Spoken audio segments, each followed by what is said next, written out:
how to change the battery in a Mercedes key fob. This one is from a C-Class 2014. They look the same on the outside, but over time they've changed the design a little bit.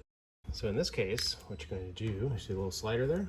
Slide it over so you can release the metal key.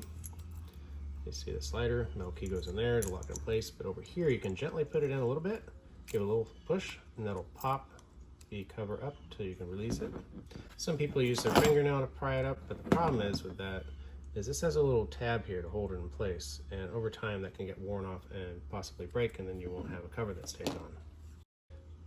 So this fob uses a single CR 2025 battery. It should be facing up, as you can see, the little plus sign on the thing, plus sign on the battery. So if it's stuck in there, you can use a fingernail to pry it up, or in this case, it'll just drop out. And then reverse procedure, put the new battery in, slide the little tabs under here.